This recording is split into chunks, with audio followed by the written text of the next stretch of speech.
Yan, isang magandang umaga mga kapatid. Yan, update tayo sa araw ng Saturday. Ito po sa flyover. Ayan, flyover, viaduct. Viaduct Ulas pala, flyover.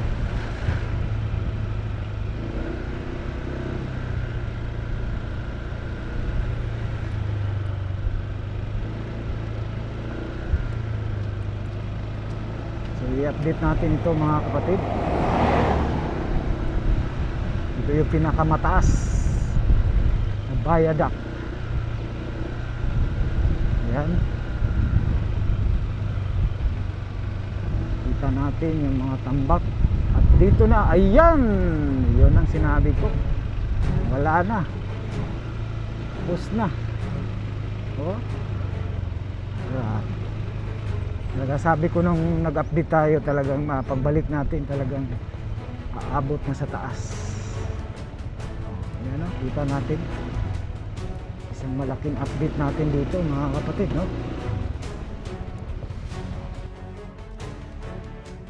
So talagang alam naman natin dito, tatlo ang dito, dito yung road of right of way dito sa mga natitirang mga kabahayan, no?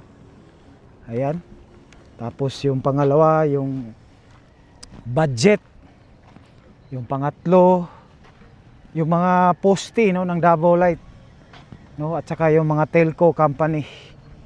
So yan po, no. So dito po kasi may kalsada yan dyan, no.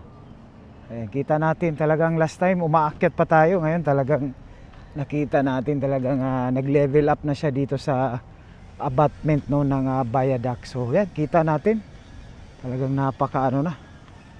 Oh, so dati doon pa lang tayo dyan sa baba, oh. Ayan, dyan sa may yan, yung itim na geogrid. Oh. So pagbalik natin, ito na ang nasilayan natin ngayon, no. Kita na natin. So pwede ka na makapatong. Oh. So yan, no. So ito po yung sitwasyon ngayon.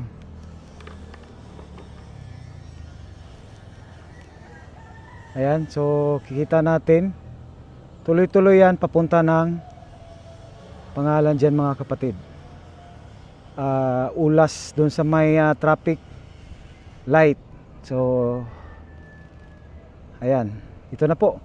So dito sa taas itong mga flyover, itong viaduct, talagang ongoing yung progressive nila dito. Pero sa baba, sa mga right of way dito sa mga daan, mayroon pang mga sinisitel, lalo na doon sa doon sa pagdugtong talaga doon, kasi connect ito sa Coastal Road mga kapatid. Lulusot po ito sa Talumo, no, Coastal Road. So yung may traffic light doon sa may National Highway, mayroon pang mga poste ng Davao Light. Mamaya titingnan natin kung mayroon pa. Ayan, so kita natin, no, ito na po, no, ang sitwasyon ngayon. Oh, kita natin, no, kita natin talagang ayan, so talagang ang yan na wire, talagang pa yan yung Davao Light. Oh, kasi medyo dumikit dyan sa pag maglagay sila dyan ng railing sa gilid. Oh, so itatransfer pa yan ng Davao Light kasi yun nga, may kuryente yan, primary, secondary, ayan, primary pala. So kita natin, ito na, oh. So ito na po yung papunta ng Baya Bukidnon mga kapatid, no. So diretso na ito sa may Baya Bukidnon, no. Dadaan ka ng Mintal, Marilug, Kalinan. So yan. So ito ay lulusot, no. Ulitin ko, doon sa kabila yan, no, may kalsada yan dyan. 2 lanes. Dito rin sa gilid may 2 lanes din yan. Pero yung gitna automatic po yun, sidewalk yan. So yan po, no, ito po yung sitwasyon ngayon dito sa may viaduct. At tayo ay pupunta doon sa unahan, no, para ma-update yan. So tuloy-tuloy yan doon sa may sa may highway. Kasi dati dito kasi yan ginawa, yung hindi pa ginawa yung project, dito talaga dumadaan papunta po no, ng galing ng Baya Bukidnon. So may traffic light dyan sa unahan. So sa ngayon nung nagkaroon ng project dito na viaduct ay nagkaroon po no doon sa unahan ng bypass road. So lusot din yun sa may highway, no. So nandoon yung bypass road doon sa unahan, no. Galing dito sa atin nasa I think nasa 150 meters. So bypass na yan. So ito ay naging close itong project nito simulat nung inumpisahan ito. Ayan, so sa panahon po no ni Tatay Digong itong viaduct, no, talagang lahat ng project sa Davao na mga infrastructure, that is Tatay Tatak Duterte legacy talaga yan, no. So ayan, so medyo pa-slope talaga siya mga kapatid, oh. Kita natin yung level ng tambak nila dito, oh. Pa-slope siya.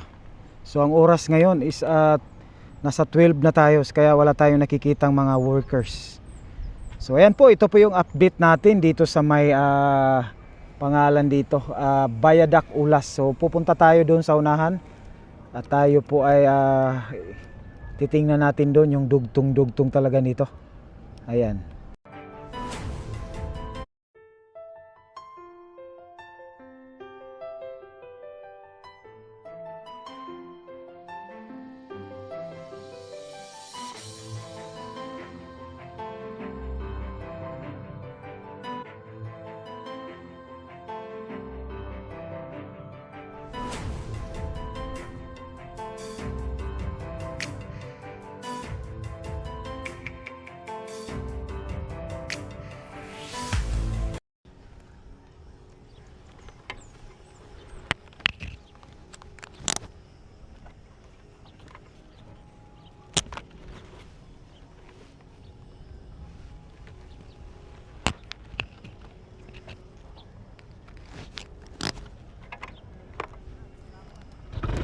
Yan ay paalis na tayo.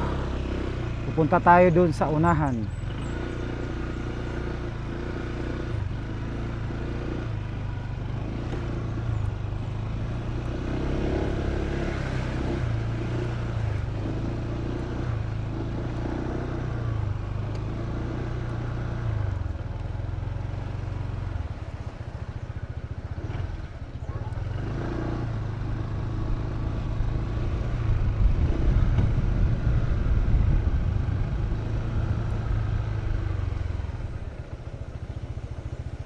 So may isang kalsada nandito na isinento. So itong isa hindi pa. Ayan, oh. Ito po yung segmental pile blocks. Magkaiba yan sa hollow blocks, ha. Blocks siya pero talagang mas matigas yun. Mas mabigat.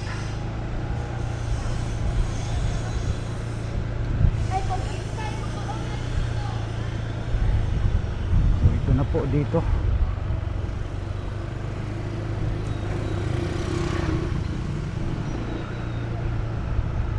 Yan po dyan, no? Kailangan pa yan ang road of right of way dyan, no? Hindi pa matapos-tapos. So dito wala pa. Hindi pa sila nakapag road dito. Ayan. Alas 12 ngayon. Oras na kumakain. Ayan. Oh, dito pala sila. Talagang dito sila na lane muna. Talagang binanatan nila pag road concreting.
sila sa kabila, nagsisemento.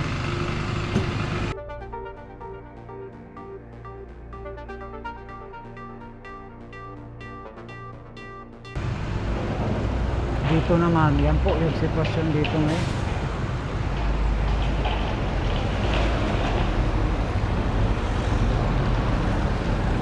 At ito na po mga kapatid, itong harap. Ayan.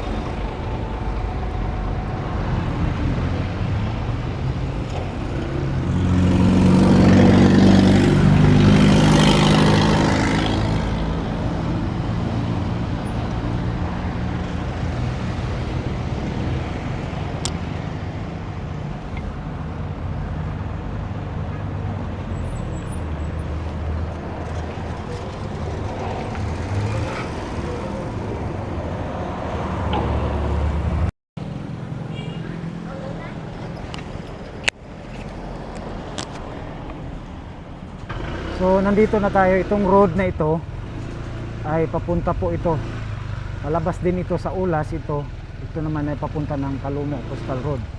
So dito, itong corner na ito, ito naman yung papunta ng pangalan dito, itong Viaduct. So yung bahay na yan talagang pag natapos, nasa po talagang patatamaan daw ito dito. So medyo liko-liko tayo. So ito na yung kalsada papunta doon, papunta doon sa pangalan doon. So update natin, daanan na rin natin dito sa likuran. So ito pa rin yung sitwasyon dito ngayon, no? Ito pa rin ang nakikita natin. Kasi yun nga, next year ito talagang maano na ito, ng pangalan dito, budget talaga, kasi nire-represent pa ito ng mga budget. Kita natin. So ito na lang, I think, kuyawa na ako I think isang poste na lang dito, dalawang poste, including yung ano po, itong abutment dito. Ayan kita natin yan, dito po pinaka-end po, dito po magtatapos yung viaduct flyover. So papunta na po yan, no? Ito na po, tutumbukin na po itong kalsada ito.